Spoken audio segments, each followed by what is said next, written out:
The Muggle Death Eater and His Daughter by Great 78. Chapter 28. Quills and Questions. Early August, 1996. The warmth of midsummer gave way quickly to the wisps of early autumn. Before long it was time to return to Diagon Alley for school supplies. Hermione and Richard went alone, as Linda had to attend to a dental emergency. Hermione met Harry and Ron along with the rest of the Weasleys there. Ever perceptive, she noticed how both Weasley parents greeted her father by name, and he did the same. As they parted from the group and turned to walk to Dervis and Bangs, she looked appraisingly at her father. "Dad, how did you know the Weasleys' names?" "What do you mean, Crabcake?" "I mean, you're the worst with names. We've lived next door to the McAllisters for 9 years, and you still call them the McElroys. How did you remember Molly and Arthur's names?" "Ah, geez. Well, I would make a joke about my old folks' dementia, but I forgot how it goes." "Dad!" she laughed. A moment later, the sight of 2 blonde wizards in striking dark robes clouded her thoughts, and she forgot entirely about the Weasleys. "Lord Granger, a pleasure, as always," Lucius began, giving a small bow to the 2 of them. "Lucius, good to see you. How goes it?" But it was Draco who scowled. "Everything all right?" Hermione whispered as the 2 of them moved away from their fathers. "No, not really. You know who showed up 2 nights ago. He said his ancestral home has been tainted. Not sure what exactly that means. I gathered from the bit I overheard that he doesn't have a house elf to keep it straightened, and that bloke Peter is pretty shite at cleaning spells." Hermione looked at him in horror. "You mean he stayed there overnight? At your house?" "Yes," Draco whispered, closing his eyes and pinching the bridge of his nose. "Father wanted to give him a house elf, but Mother refused. She worries about their safety." "Well, I'm glad someone does. Imagine the audacity! Offering to give away a living creature like a slave." Hermione looked incensed. Draco started to refute her, but then the image of his elf, Pym, being forced to work for Lord Voldemort came into his mind. It made his insides twist. For all of Pym's faults and quirks, Draco had grown up with the elf, and would hate the idea of him being in danger. As it was, the Malfoys had an unspoken agreement that one of them would remain in the home at all times, hence the reason his mother had not come to Diagon Alley today. So long as a master or mistress of the manor was present in the home, no one else was able to order the elves to do anything that the Malfoys wouldn't allow. "I know, Hermione. I understand. Let's get our supplies, shall we?" They turned to a display of new quills, and Hermione remarked over some of the more interesting ones. "Oh, look at this Oozlum quill," she breathed, picking up a delicate purplish magenta feathered quill, and turning over the price tag. "Oh, 58 galleons. Well, I guess I don't need that." She giggled, and carefully placed the quill back in the black velvet display case.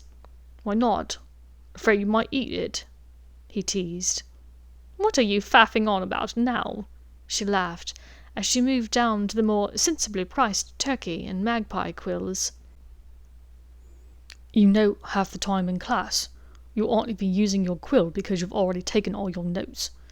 You're just over there eating a raspberry sugar quill." She huffed. "Shows what you know." She rounded on him and put her arms around his waist. "They're cherry."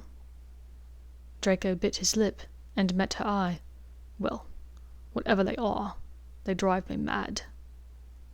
They gazed at each other for a long moment, both leaning in closer and closer, until their lips nearly met. A throat cleared from nearby.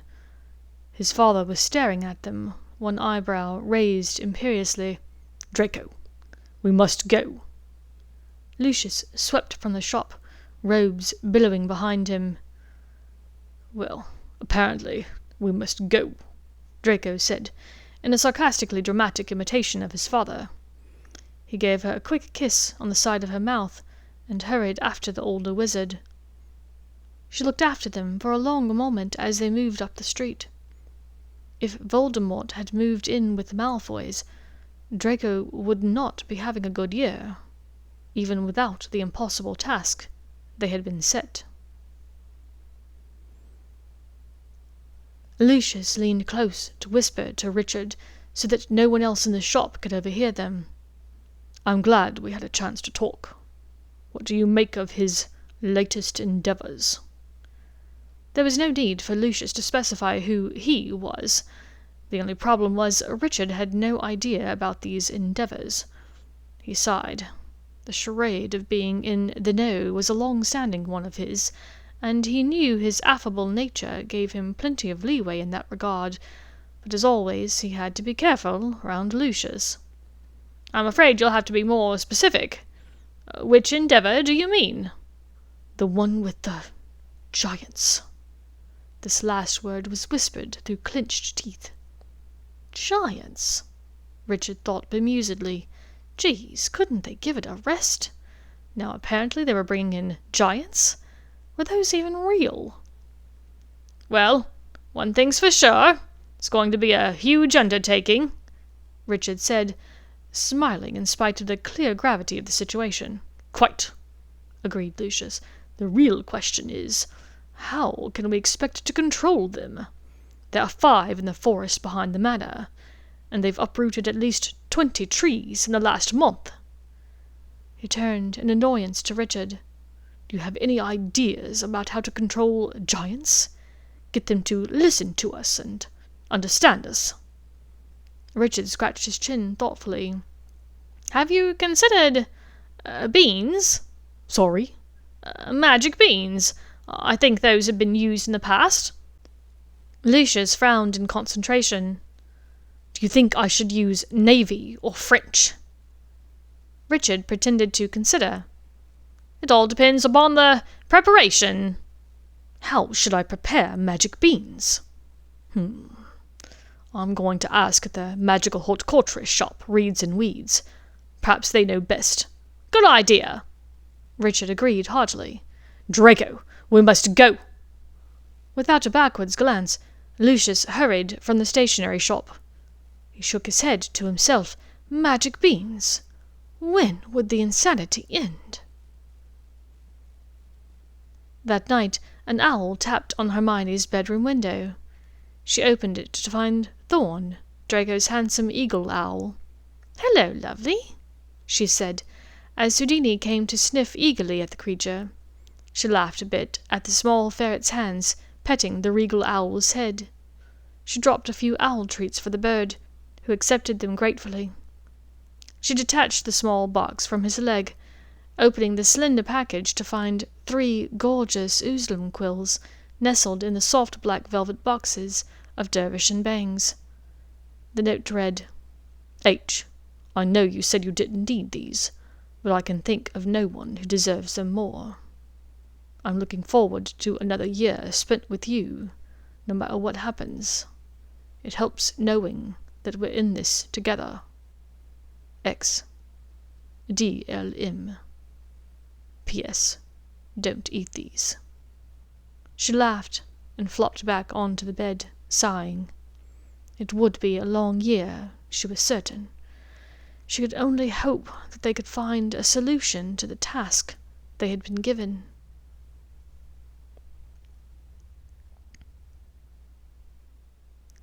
September 1996. Draco had frankly never been happier to board the Hogwarts Express back to school on September 1st. The manor had become unbearable. The disgust of breakfasting with the lewd Peter Pettigrew was only outpaced by the absolute gonad-seizing fear of walking into the library and nearly tripping on a 12-foot-long snake. At every turn, one found oneself hemmed in by Death-Eaters or a deranged-looking Bellatrix, who stormed around in an angry huff everywhere she went, muttering about spawn. Voldemort was a quiet but sinister house-guest, lurking quietly in the shadows of rooms, occasionally clutching the straw in his hands. The meetings between him and his Death Eaters were sporadic. Once he caught sight of Mr. Granger leaving the room they'd been holed up in, but more often he met with only one or two of them at a time, presumably giving them personal missions. To make things worse, more than once he had heard a tree falling in the distant forest, immediately followed by his father's cursing about beans or some other such nonsense. He only felt bad that he was leaving his mother and their elves behind to maintain their sanity amidst all the turmoil. "Fun summer?" Theo asked, as he slid open the door to Draco's compartment. He didn't wait for an answer before continuing. "Mine was. I saw my father for roughly 6 minutes the whole season. It was glorious." Tiberius Knott was not just a hands-off father. Theo once told Draco a story about when he was 4. The man tried to pick him up. Theo had screamed for help from his house-elf Franklin so vigorously he developed laryngitis. Now Theo pretended to hate the man so it wouldn't seem so awful when Tiberius didn't have the time of day for him. "Yes, I have a feeling I saw your father more than you did this summer," Draco drawled as he leaned his head back on the seat and closed his eyes. "Salazar's sack. It feels good to relax for once. I've been on edge for weeks." "I'll bet Granger has a solution for that." Theo smiled wickedly. "Shut up, tosser." Draco opened his eyes to slits and gave the other wizard a hard stare. "How's that going, by the way, you and Granger?" "Good. No. Better than good. She's pretty much one of the few people I feel like I can trust right now," Draco said nervously, leaning forward and picking at his cuticles. "Suffice to say, it was not a fun summer at the Malfoy estate this year." "So it's true? He's living there now?" Theo whispered. "He is. Him and his entire creepy entourage," Draco said. "Well, that has to make for fun dinner-time company." Draco closed his eyes again and tried not to picture the lascivious, indecent moans of Peter Pettigrew when they'd had prime rib the night before. "Merlin, you don't want to know." The door opened once more and Blaze walked in. "What's up, wankers? Congrats on the shop. Not. I went in when I shopped for my things for school. The place was packed." "Don't remind me," moaned Theo. "Trouble in Investor Paradise?" asked Blaze. "You could say that," said Theo. "The twins have only opened Weasley's Wizard Wheezes 2 months ago, and already they've made enough to pay back 1/3 of my investment loan. At this rate, I'll be pushed out by January." It truly was a magnificent shop, Draco had to admit. He and Hermione had enjoyed meeting up there once his father had finished harassing the poor clerk at Reeds and Weeds about legume varieties. They'd each bought a few things, with Draco coming up with a use for nearly everything they encountered. "That's why you always demand a royalty in perpetuity deal," murmured Draco. "Like you know shit about investing," Theo said. Draco laughed. "You're right, but anyone could see they were going to be a success. Do you remember all the crazy shite they got up to last year? The whiz-bangs, the swamps?" "That's true," Theo said miserably. "Oh well. It'll be fun as long as it lasts." Draco studied his friend. They'd practically grown up together, with the main difference being that where Draco's parents always took an interest in him, sometimes to the point of suffocation, Theodore's father had kept him decidedly at arm's length. His mother had died of dragon pox when he was 3, and he barely remembered her. His father, who was already gone much of the time with his international shipping business, took that as his cue to be gone more often. Tiberius had never remarried, and Theo had been raised mostly by a series of human governesses and his personal elf, Franklin, who acted as both a kind of father and a brother to the wizard. "So, if you didn't see Tiberius much this summer, what did you do?" "Oh, a little of this, a little of that," Theo mumbled. "Suddenly, Mum, not much." He was saved from further elaboration by Granger opening the door. "There you are. How are you?" "Better. now that you're here," Draco said, rising to hug her. "Get a room," Theo jeered. "Bugger off," Draco tossed over his shoulder. "Want to take a walk?" she asked, eyeing Blaze and Theo uncertainly. "No, no, Granger. Let us get out of your hair. Give us a mo. It's a lot of hair to be fighting through," said Blaze dryly. "Come on, Theo." "But we're going to miss the show, and the trolley witch is coming by with snacks," complained Theo, gesturing to Draco and Hermione. "Stop making this weird, Theo. Tell you what, Draco, we'll even put a do not disturb sign on the door." Blaze smiled warmly at the couple. Draco was barely listening, intent upon inspecting Hermione's fingernails, which were painted a lovely shade of blue. When the two other wizards left them alone and had tacked up a sign on the outside of the compartment, she dove forward and kissed him eagerly. "I've missed you. I've been worried about you," she said between kisses. "Your last owl said he was fully living there now." Draco nodded somberly. "He hasn't mentioned this assignment again, but I've noticed him staring at me. It's unnerving." Hermione shivered, picturing the bright red eyes of Voldemort. "I can imagine." The door clanged open. "Why do you have a sign that reads Shaggin' Wagon on the door?" Ron Weasley was bowling up the sign that he had yanked from the door.